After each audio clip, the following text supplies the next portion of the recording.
Bienvenidos a un episodio más de Escena del Crimen aquí por las pantallas de Unicanal.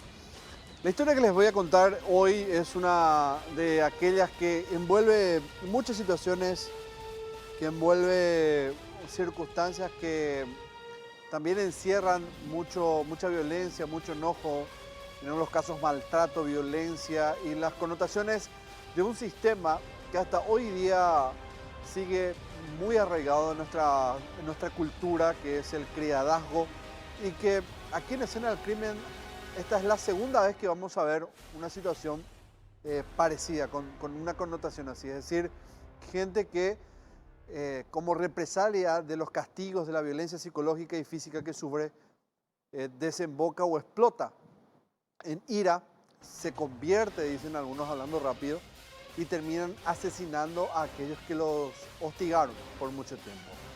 Este es el caso del matrimonio Prufnar, ¿no? Un judío, un hombre que estuvo trabajando mucho tiempo en nuestro país, una persona identificada con una colchonería, una marca de un colchón muy conocido, eh, allá inclusive por mediados de los 90, con mucha fuerza cuando ingresó el nuevo milenio, y que en el 2003 vio la muerte de mano de una de las personas quien cumplía trabajos, labores en su casa, quehaceres de todo tipo. Vamos a ver de quién se trata, quiénes son las víctimas y el victimario de aquel hecho de sangre ocurrido en el año 2003.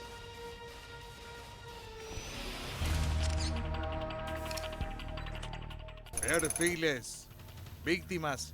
Nombre: Moisés Brutner. Edad: 81 años.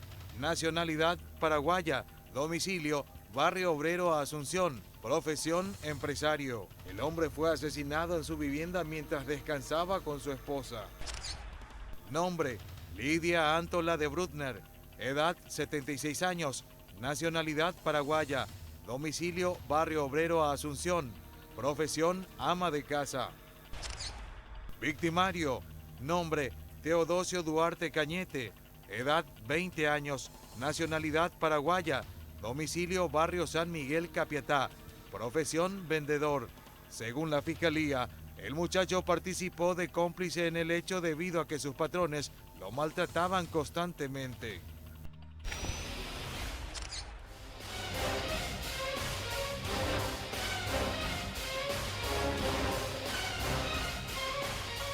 Domingo 9 de noviembre del año 2003, la familia vivía en una casona muy particular, muy identificable en la zona, en la calle Lomas Valentinas de nuestra capital, esto en Barrio Obrero.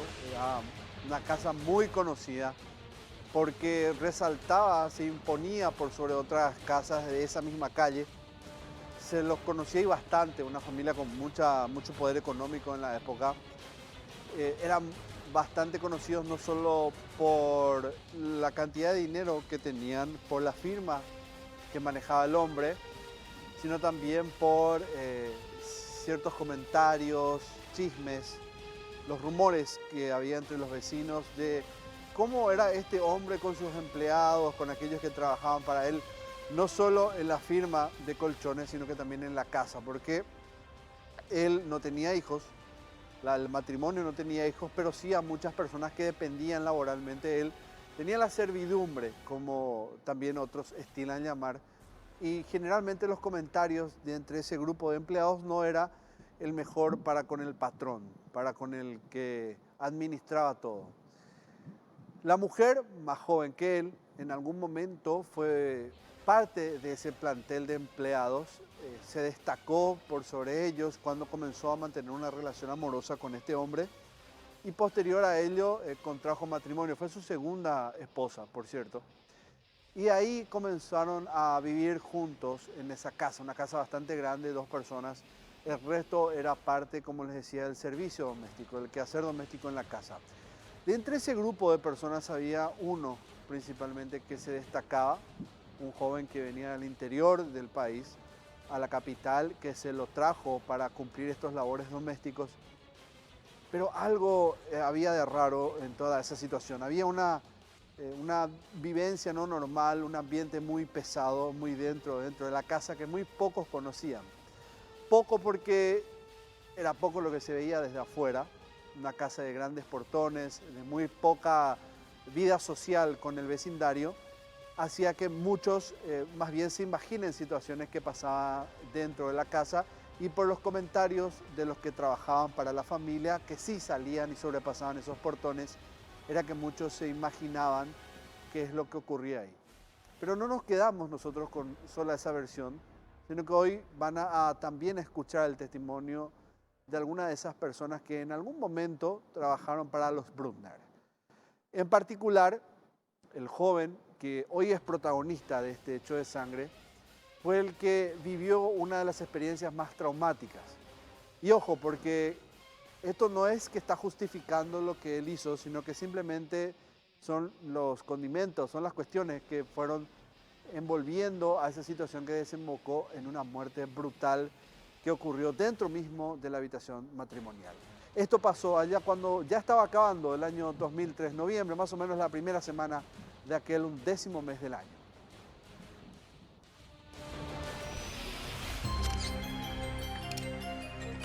¿Qué pasó?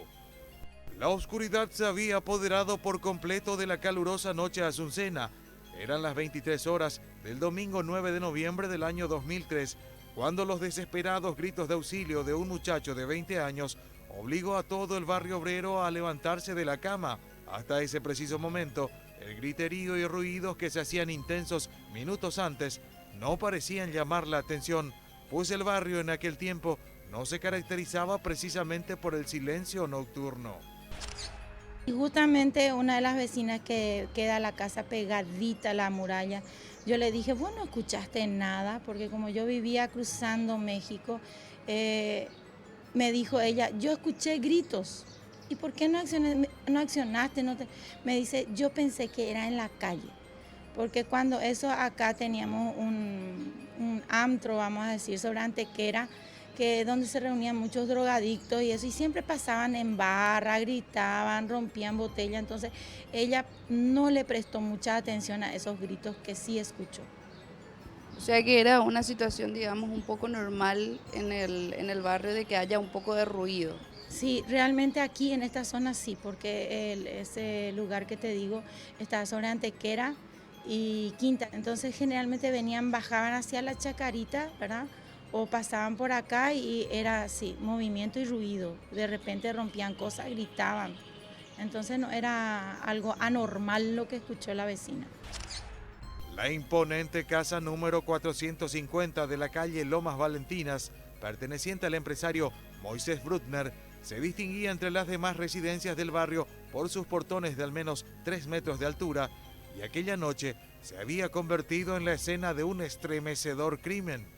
En la habitación matrimonial que Moisés había compartido los últimos años de su vida con su amada esposa, Lidia Antola, ambos yacían sin vida, tirados encima de la cama. Y los ancianos se encontraban ya en su dormitorio descansando, y fue el lugar donde se halló los cuerpos, los cadáveres. Agentes de la Comisaría Cuarta Metropolitana de Investigación de Delitos y el Ministerio Público no demoraron en llegar al lugar. El escenario era aterrador. Los dueños de casa de 81 y 76 años habían sido asesinados y el interior de la residencia estaba completamente removido, como si los asesinos hubieran entrado en busca de algo.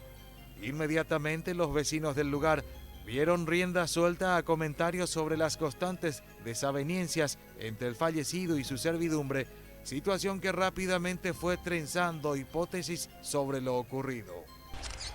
Esa misma noche de domingo, Duarte Cañete fue demorado.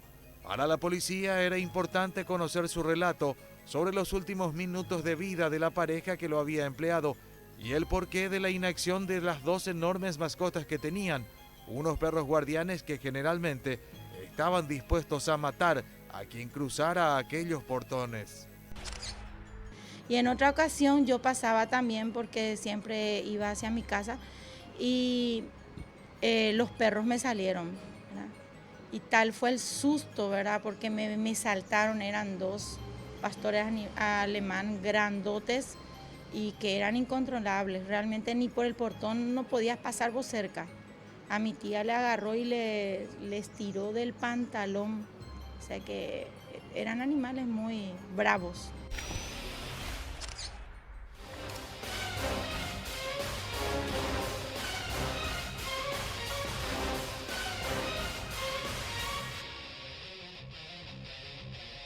Bueno, básicamente los forenses de aquella época establecieron como causas de la muerte golpes y asfixia. Murieron con las propias manos de este joven un adolescente prácticamente, ¿verdad? Y lo que reporta el forense de aquel entonces, y estoy viendo justamente el detalle de aquella pericia, son cuestiones muy particulares que básicamente hablan de huellas o magulladuras en el rostro, en las muñecas y en los pies. Básicamente ellos fueron inmovilizados por el victimario, por este joven. Y además de todo eso, los golpes y la asfixia mecánica que sufrieron. Él, al parecer, por la forma en que mató y por la lectura que dan personas dedicadas al estudio forense, generalmente las personalidades o los arranques de ira de este tipo, hablan de una especie de descarga emocional que sufrió la víctima en ese momento. Hastiado de los maltratos, de los golpes, de la violencia psicológica que sufrió durante muchísimo tiempo, decidió un día ponerle fin a esa tortura, pero de la peor forma, que fue acabando con la vida de sus dos patrones, del hombre y de la mujer, del matrimonio, en la misma casa matrimonial. Un mensaje no menor dentro de toda esta situación. Él quiso acabar con la vida de ellos antes de que un nuevo día arranque, en el mismo lugar donde van y lo terminan, en ese lugar de descanso, en ese lugar donde va y acaba la jornada. Ahí fue y los mató, antes de que salgan de esa habitación y encaren una nueva jornada de órdenes, de violencia, de maltratos, de golpes. Ahí fue y los mató directamente, según el reporte el reporte médico que evalúa que en esa misma cama se constituyó la escena del crimen. No hubo modificación de la escena. La víctima, el asesino, no es que mató en otro lugar y trasladó los cuerpos ahí, sino que en esa misma cama fue y los mató. El reporte médico, les decía, habla de asfixia, habla de ataduras y habla de varios golpes que sufrieron los dos, el matrimonio Brunner.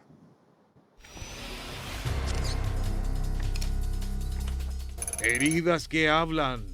A golpes y por asfixia fueron asesinados ambos miembros del matrimonio. Moisés Brunner presentaba golpes en el rostro y rastros de asfixia producida con algún elemento de tela. Mismo mecanismo de muerte fue el que le tocó a Lidia Antola, quien presentaba, a diferencia de su marido, señales de asfixia mecánica producida con manos y golpes. Ambos fueron encontrados sin vida en la cama matrimonial. El criado, por su parte, también presentaba signos de haber sido golpeado. Él presentaba golpes a la altura del rostro y marcas en muñecas y pies.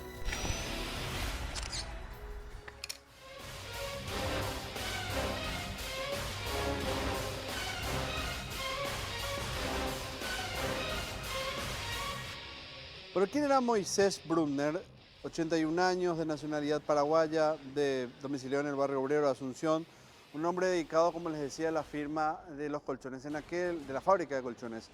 En aquel entonces, del inicio de este segundo milenio, esa firma era una de las más importantes dentro del país.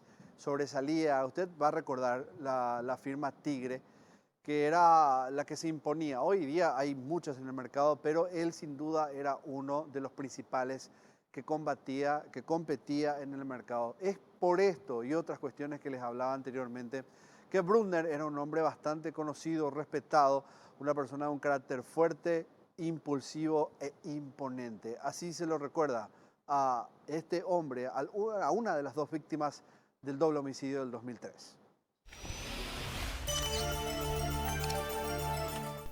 Un conocido empresario. El 10 de noviembre del 2003 quedó marcado en las efemérides paraguayas como el día de los crímenes que consternaron grandemente a la comunidad asuncena de la primera década de los años 2000, debido a que la víctima era un afamado empresario del rubro de la colchonería, un ámbito poco explorado hasta entonces. El nombre de Moisés Brutner estaba directamente asociado a esto, gracias a su creación en 1957 de la fábrica Tigre, cuando lucía sus 35 años de vida. Puso asiento a su negocio en un pequeño inmueble de su propiedad, ubicado al lado mismo de su domicilio, entre las calles Caballero y México, sobre Lomas Valentinas, en el barrio obrero de la capital. Al hombre de entonces 81 años, en el barrio, nunca se le conocieron hijos a quienes pudieran heredar su fortuna, que bien supo construir el hombre de raíces judías. En aquel tiempo, su compañera de vida era Lidia Antola, quien alguna vez fue su empleada, y él la convirtió en su segunda esposa. Ella no era su esposa. Ahora no sé si se casaron después, pero ella también era una de sus empleadas antes de ser su mujer. O sea, fue su criada o su empleada, no sé, y después se quedó como su mujer. Sus reglas eran atacadas por todo su entorno, su mujer, sus empleados y criados, a los que él tenía acostumbrado a un rigor inquebrantable, rozando lo hostil y despiadado, de acuerdo al testimonio de quienes llegaron a conocerlo. Algunos vecinos habían manifestado más bien el rigor de trato, ¿verdad?, de estas personas, ¿verdad? Dijeron que probablemente por la edad, ¿verdad?, ya muy adulta, ¿verdad?, y el joven de 20 años del interior de repente no estaba muy acostumbrado a la vida en Asunción, ¿verdad? A la empleada que tenía como ella para sí era pagada, pero el otro sí era criado, porque el otro no percibía ningún dinero efectivo. O sea, ellos le daban educación, una relación de criadazgo normal. Ni educación no tenía el muchacho, porque yo jamás he visto que él se haya ido a estudiar algo. Él estaba encerrado con la señora y yo veía que la señora recibía a sus hijos. Yo no sé si tenían dos o el hombre y la mujer que yo veía venir con un chiquito, eran su hijo o su hija y su pareja, su nieto, pero no les permitía el señor Brutner entrar a ellos en la casa. Ella les recibía en la calle, no podían entrar. Por eso te digo, yo no sé si ella era casada o era madre soltera, ¿verdad?, antes de estar con esta persona. Teodosio Duarte Cañete fue el último de sus criados. Nacido en Piribebuy el 17 de abril del año 1983, llegó a la casa de Moisés poco tiempo antes del estremecedor crimen. Sí, solían traer gente del interior, no te puedo decir de dónde, porque no sé ni cómo hacían el trato para traerlos. En el mapa de la vida cotidiana de aquel populoso barrio asunceno, la manzana que rodeaba la casa del judío tenía como vecinos a varios de sus familiares, quienes de a poco fueron abandonando el barrio en los años venideros al espantoso suceso. Sí, su hermana vivía acá sobre Paraguarí, no sé si vive todavía, ¿verdad? Paraguarí y Segunda. Inclusive mucho tiempo después de que él murió, el auto de él, ellos usaban y estacionaban afuera porque ella no tiene estacionamiento adentro. Y ellos fueron los que vinieron a llevar las cosas, cuadros, muebles, eso todo ellos llevaron, porque se le veía a su hermana. Y su prima vivía enfrente, pero ahora la Nissan compró todas las casas, entonces yo no sé dónde ellos se mudaron.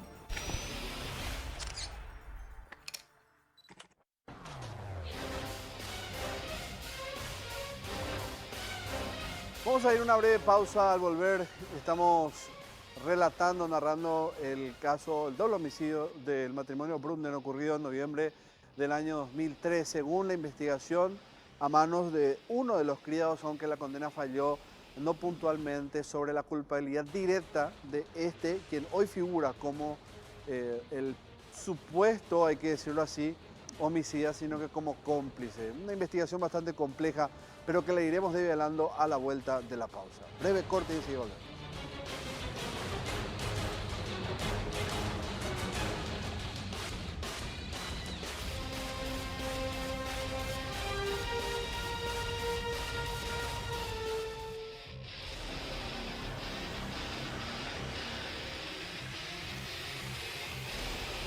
Moisés Bruckner y su esposa Lidia Antola de Bruckner, él de 81 años, ella de 76 años, ambos paraguayos residentes en Barrio Obrero de Asunción, fueron asesinados en noviembre, saliendo la primera semana de noviembre del año 2003. La presunción de la autoría de esto la tiene un joven de 20 años, Teodosio Duarte Cañete. Él, Teodosio, era uno de los tantos empleados que tenía Moisés en la casa, en la vivienda, porque había otros que formaban parte de su firma, que era una fabricante de colchones muy importante en la época. Pero en particular Teodosio se dedicaba a los quehaceres domésticos al igual que otros. El motivo de la muerte,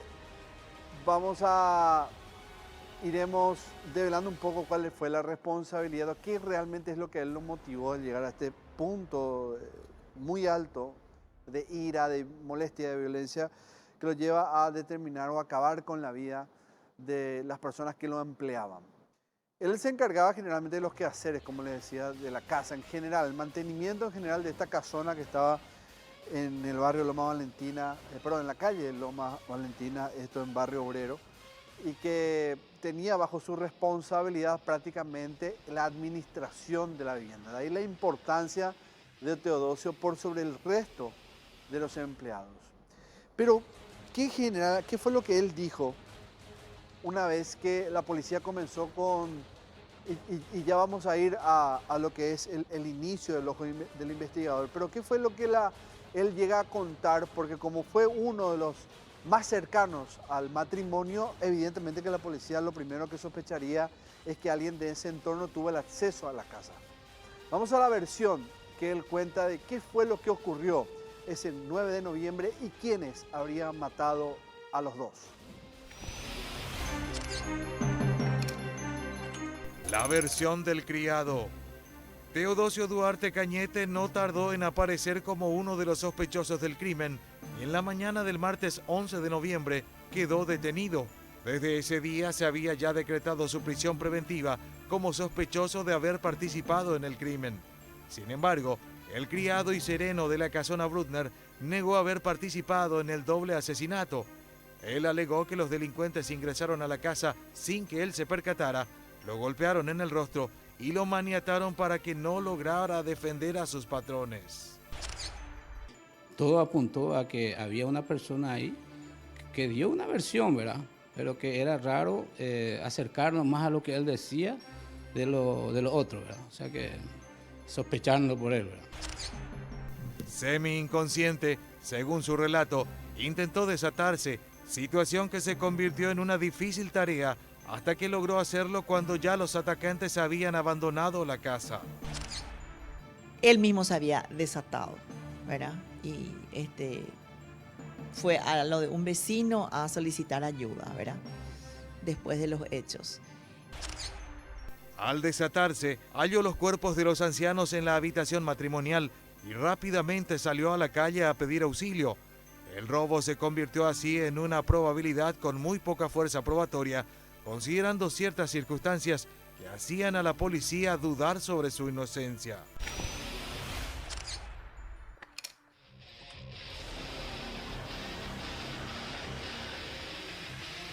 La versión de Teodosio es que supuestamente ingresan ladrones a la casa, se hacen del control de la vivienda, logran sortear a dos perros muy fuertes, dos perros que son considerados de una raza violenta, que entrenados para no reconocer a personas de su entorno van a atacar directamente. Y lo primero que comienza a entender un investigador es que eso es muy difícil de lograr, además de que la casa no tenía rastros de violencia en cuanto a la apertura de puertas, portones, es decir, nada fue violentado. El que entró a la casa evidentemente tenía un control absoluto de dominio de las aperturas de la vivienda. Imagínense un portón de hierro de unos 3 metros de altura, una cerradura lo suficientemente pesada y compleja para poder soportar semejante portón, con inclusive 2 candados que otra vez servían de seguridad para todo esto, y se encuentra que todo prácticamente está intacto. O sea, ¿cómo es que estos ladrones tenían tanto acceso a la vivienda si no tenían llaves o no contaban con un cómplice dentro de la casa. Y la investigación llegó también, y ojo porque es un punto muy importante, a determinar que dentro de toda la casa había solo una oficina que tenía rastros de haber sido revuelta, tocada, violentada de su forma natural de disposición. O sea, si los ladrones supuestamente estuvieron dentro de la casa, solo al parecer estuvieron en la cocina porque el resto estaba intacto. En una casa muy importante, ¿por qué solo tocar la oficina? ¿Por qué no buscar en el resto de las habitaciones si habían objetos de valor, si la intención real era hacerse de joyas u otras pertenencias que después, si no se encontraba efectivo, se podía reducir, cambiar por plata? Es una versión muy difícil de sostener en el tiempo principalmente. No obstante, igual no podía descartarse. La policía creía fuertemente de que Felipe estaba Teodosio estaba metido dentro del proceso, dentro de la sospecha de ser al menos uno de los autores de ese crimen. Vamos a ver el ojo del investigador y cómo el comisario, el encargado de homicidios, comienza a hilar los hilos y sostener su versión desmantelando la otra, aunque finalmente el Ministerio Público determina otra. Esto pasó. El ojo del investigador. Estuvimos ahí con personales a mi cargo, observando lo ocurrido, porque legalmente fue un doble crimen. No solamente muere el dueño de casa, sino también la esposa. Y una vez ya dentro, ¿verdad?, con la fiscalía, empezamos a hacer las averiguaciones y observaciones correspondientes. Para los agentes policiales, resultó llamativo que los delincuentes hayan entrado a la casa y abandonado la misma con gran tranquilidad, sobre todo atendiendo a que se trataba de una residencia muy segura. La casa era muy segura, inclusive los portones, el mismo señor que falleció, ¿verdad?, lo cerraba con doble candado. Y no solamente eso, contaba con 2 perros que legalmente no es fácil entrar si ellos están por ahí, ¿verdad? Era más bien arriesgarse y salir, no sé, herido por las mordidas de ellos. Pero en este caso ocurrió lo contrario. Los perros ni se inmutaron, no hubo ni ladrido, al contrario parecían dopados, como que se le dio antes algo. Para los investigadores de la policía, el norte de la investigación se centró en el muchacho, quien para ellos era un claro involucrado. Todo apuntó hacia una sospecha policialmente investigativa, ¿verdad?, hacia este joven que estaba como encargado. No solamente eso, se obtuvo también versiones de personas conocidas de que había una gran diferencia, inclusive grandes discusiones entre este señor y su personal, y terminaba en discusiones, hasta no sabemos si no llegó a golpes. Eso fue una de las presunciones que tuvimos los investigadores, de que tal vez llegaron a golpe con el señor y que fue la víctima lo que lo pudo haber golpeado. Sin embargo, esta situación nunca pudo ser confirmada. En una investigación todo eso se puede corroborar, porque las heridas, las lesiones recibidas de este joven, que según manifestó que fue maniatado y golpeado, tendrían que haber respondido a través de criminalística si fueron golpes proporcionados por la víctima. Eso nunca más pudimos saber, porque la parte investigativa policial corre desde el momento que es informado a los investigadores y conjuntamente con el Ministerio Público se realiza el procedimiento. Nosotros le acercamos al fiscal o a la fiscal, ¿verdad?, todo lo que pudimos recabar, primeramente en forma verbal, y eso después se hace un informe por escrito. Se acompaña al informe del hecho ocurrido, que comienza con un informe o parte policial de la comisaría jurisdiccional y se acopla a un expediente fiscal. Todo lo que nosotros acercamos ya queda exclusivamente a cargo de la directora o director de la investigación, que conforme a la ley es el Ministerio Público. Para la policía, él era uno de los responsables. La valoración de todo lo que se ha aproximado ya depende de ellos. Para la policía, fuertes sospechas sobre este joven que estuvo ahí, que estaba como guardia y no pudo percatarse de que entraron personas. Y en la situación en que hemos mencionado, una casa súper segura, con perros bravísimos, más un guardia que tendría que estar atento, legalmente todo apunta a que algo ahí nomás ocurrió. La investigación finalmente quedó con demasiados cabos sueltos. Tampoco podemos descartar de que este joven haya sido ayudado por alguien y que esa persona desapareció posterior al crimen. O sea, muchas cosas, vamos a decir, como cabos sueltos que quedaron, pero había una forma de unir esos cabos sueltos. Y eso ya era en la etapa investigativa de la Fiscalía, ¿verdad? Que si ellos podían haber avanzado más y si nos pedían a nosotros, pues el fiscal solamente eleva una orden escrita y ya la policía acompaña el procedimiento, ¿verdad? En este caso, terminó en que él era uno de los sospechosos, entiendo que él fue imputado, recibió una condena.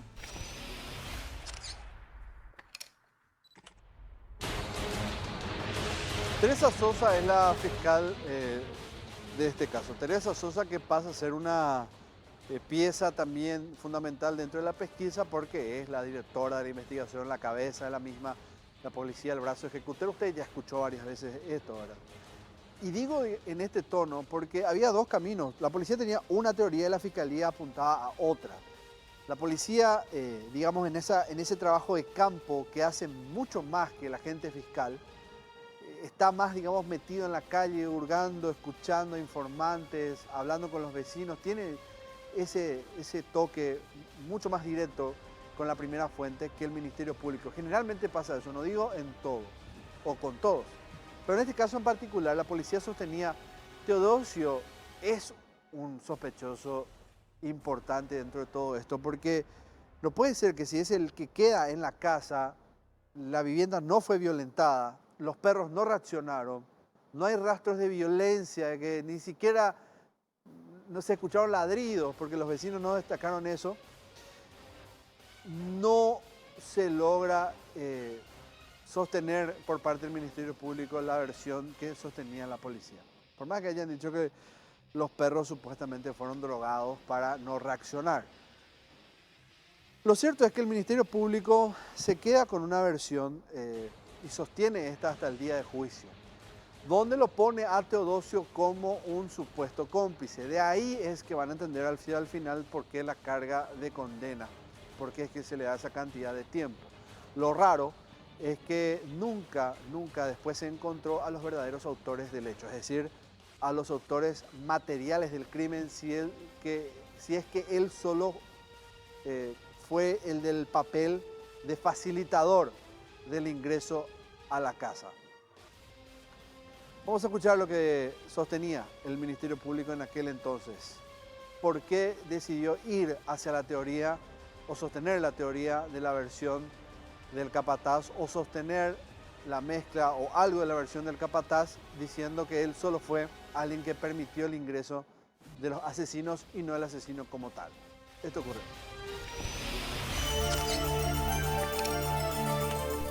Solo fue cómplice. Esta fue una causa muy interesante, jurídicamente hablando, porque nunca se pudo individualizar a los autores del hecho punible, sino se procesó a un joven en calidad de cómplice, en el sentido de que él abrió las puertas de reja de la casa, de la vivienda, y sujetó a dos mastines que los dueños tenían en su domicilio. El objeto, el móvil, probablemente fue el de robo, ¿verdad? El de sustracción de objetos. Y bueno, y fallecieron dos personas ancianas, los señores de apellido Brutner, y este joven fue condenado en calidad de cómplice. Fue un caso difícil y también muy interesante porque generalmente para poder condenar a un cómplice necesariamente hay que condenar a un autor. Pero, ¿verdad?, nosotros teníamos los elementos de prueba suficientes, ¿verdad?, como para demostrar que los autores tuvieron una colaboración preponderante, que fue la apertura de la vivienda para el ingreso, ¿verdad? El caso fue investigado por la fiscal de turno en ese momento, Teresa Sosa, para quien, al igual que la policía, no cupo dudas de que Teodosio colaboró con los asesinos. Resulta que esta era una casa, recuerdo perfectamente bien el lugar, fue en el año 2003, una casa completamente amurallada y con rejas muy altas. ¿verdad? Y con candados y cerraduras muy, muy, muy seguras. De manera que, y no se había violentado ninguna de los portones. Así que eso nos daba el indicio de que había sido abierta desde adentro. Y la única persona que convivía con los dos ancianos que fallecieron era el cuidador. Pero luego de hacer la inspección criminalística de toda la vivienda, ¿verdad? Al ver los candados, las cerraduras, la altura de las murallas y de las rejas, únicamente con colaboración de alguna persona del interior se pudo abrir. Y las únicas 3 personas que estaban dentro de la casa eran ellos, además de los Martínez. Sin embargo, el muchacho fue el único que cargó con la culpa del asesinato al no tenerse sospechas de quienes pudieron haberlo cometido, debido a que el único testigo presencial era él mismo.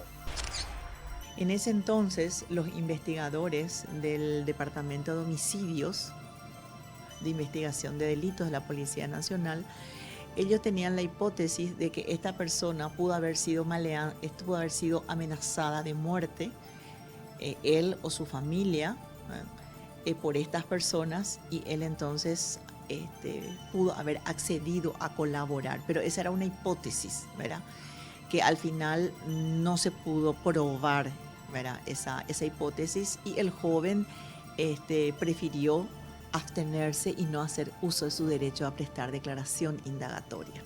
A pesar de que nosotros quisimos que él haga uso de su derecho a declarar para que sea un descargo para él, ¿verdad? Él no manifestó, no dio ninguna información.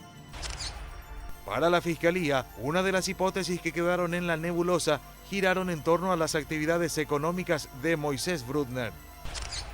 Se tenía noticia que esta persona se dedicaba al préstamo de dinero y encontramos la casa sumamente desordenada, ¿verdad? Justamente la parte del escritorio, había un lugar de trabajo, ¿verdad? Eso estaba completamente desordenado, todos los objetos, los papeles, los documentos en el piso. Es decir, que los que ingresaron buscaron objetos, revolvieron algo, ¿verdad?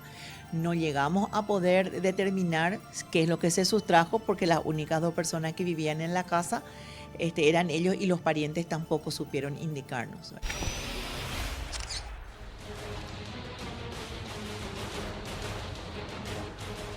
Dicen que el testimonio de una persona también es un elemento probatorio dentro de un proceso investigativo y para llegar a juicio.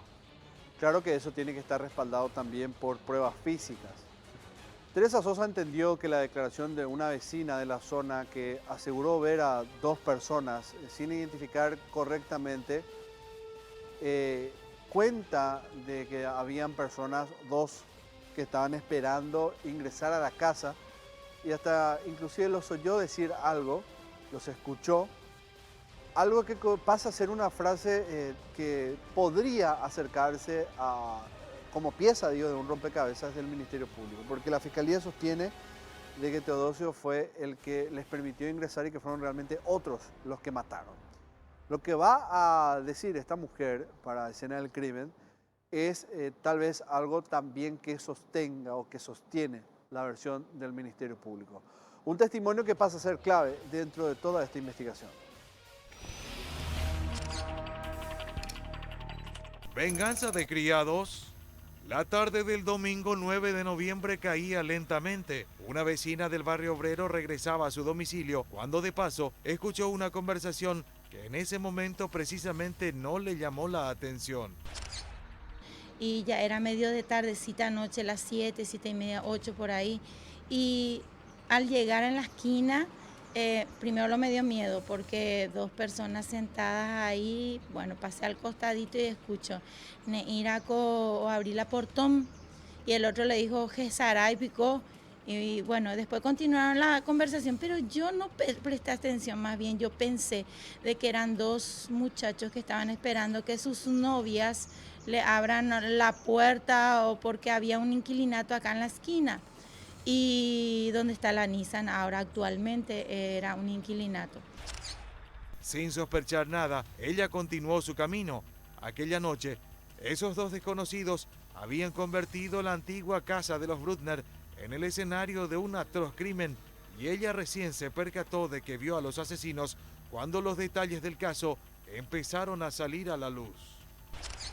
Cuando me entero de la noticia, tampoco caí en cuenta. Más adelante, cuando comenzaron a surgir cómo ocurrió el asesinato, de que solamente el muchacho no podía haber sido, que tuvo que haber tenido cómplice, ahí yo caí en cuenta de que estos dos muchachos eran los que estaban esperando que el otro le abra el portón. Al igual que la policía empezó a tejer sus hipótesis sobre el caso, los vecinos también empezaron a suponer ciertas situaciones que, si bien nunca fueron confirmadas, pasaron a ser rumores que de boca en boca corrieron en la zona.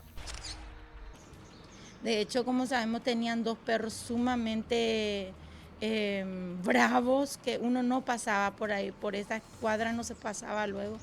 Y yo supongo que o les escondió ahí donde solían meterle en un portoncito, o ellos eran conocidos de los perros, cosa que también puede ser cierta, ¿verdad? Porque como este señor Moisés le trataba demasiado mal a sus criados, este no era el primer criado que tenía. Yo supongo de que esos otros dos pudieron haber sido también sus criados. Por eso los perros tampoco accionaron. Como no robaron nada, 1, 2, los perros tendrían que haberle conocido para no haber reaccionado, porque los perros al criado no le hacían nada, porque ya conocían su olor. Los rumores se fundaban en una situación conocida en el barrio, donde de público conocimiento era el casi inhumano trato que el fallecido tenía para con sus empleados. Y yo te voy a contar mi experiencia, ¿verdad? De pasar y ver lo que veíamos, ¿verdad? Este señor Moisés llegaba a la esquina de México y desde ahí ya empezaba a tocar su bocina. Y el criado, sea quien sea en ese momento, tenía que salir, guardarle, diríamos, a los perros, meterle adentro de un lugar, un portoncito que tenían al costado. Y él le tiraba la llave del portón porque su señora y el criado estaban llaveados. O sea, mientras él no estaba, ellos no podían salir. Cuando él estaba, sí, ellos podían ir al súper o algo así. Pero mientras él estaba, no le tiraba. Y en una ocasión que yo pasaba, él le tiró y no alcanzó el muchacho. O sea, la llave cayó muy a la mitad de la vereda y le retó tan mal, ¿verdad? Tuvo que sacar un palo, repasar y estirar, meter la llave para poder abrirle el portón al patrón. El matrimonio Brunner fue asesinado en noviembre del año 2003. Una vertiente de la investigación habla de la policía principalmente, que Teodosio, un criado de mucho tiempo, fue el que los mató. La versión del Ministerio Público apunta a que Teodosio en realidad fue el que facilitó el ingreso de quienes serían los verdaderos asesinos. Solo un condenado de 3 eventuales sospechosos, 2 misteriosos, para ser precisos, y un testimonio que acercaba al Ministerio Público hacia su teoría. Vamos a hacer un breve corte. Al volver, por cierto el último, la conclusión, ¿qué fue lo que determina un tribunal una vez que llegan a juicio y qué ocurrió de Teodosio en toda esta historia?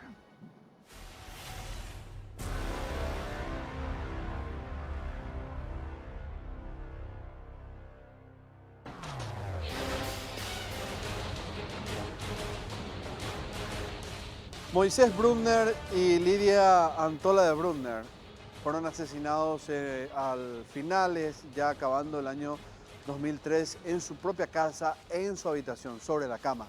Ahí los mataron a golpes y asfixiándolos. Hay 2 hipótesis sobre el crimen. Una habla de que el criado, Teodosio, de unos 20 años, fue el que los mató, harto él de los maltratos, de la violencia, de toda esa situación de vejamen que vivía con el matrimonio. Y la otra, la del Ministerio Público, sostiene que en realidad él fue el que ayudó a los asesinos a ingresar a la casa abriéndole los portones, sujetando a los perros o poniendo a los perros en un lugar que sea seguro para los asesinos y estos pudieran hacer su trabajo, entre comillas. Un solo lugar revuelto o violentado dentro de toda la casa, la enorme casa, y el resto nada, no se llevaron nada. Situación que evidentemente pone a la hipótesis del ajuste de cuentas como motor principal de este caso. La policía de todas formas logra detener a Teodosio, no logra identificar a los otros dos sospechosos y van a un juicio oral con la fiscal Teresa Sosa. ¿Qué determinó el tribunal aquel entonces y cuál fue el desenlace de Teodosio? Veamos qué ocurrió en aquel tiempo, en aquel 2003. Condena e indulto. Casi 2 años fueron los que transcurrieron hasta que finalmente Teodosio Duarte Cañete se enfrentó a los tribunales. El 27 de octubre del año 2005, los jueces Andrés Casati Caballero, Héctor Luis Capurro y Arnaldo Fleitas encontraron culpable a Teodosio Duarte Cañete por su complicidad en el crimen de Moisés Brutner y su esposa Lidia Antola. El muchacho de entonces ya 22 años fue condenado a 10 años de prisión. Salió 5 años después. Si bien Teodosio debía compurgar su pena el 11 de noviembre del año 2013, la suerte jugó de su lado gracias a su buen comportamiento. De los 10 años que debió haber pasado tras las rejas, él solo cumplió 5 años y 2 meses. El 7 de enero del año 2009 consiguió su libertad gracias al indulto del entonces presidente de la República, Fernando Lugo. La jueza Lourdes Escurra dio trámite a la resolución del indulto de 31 presos, entre ellos el de Duarte Cañete.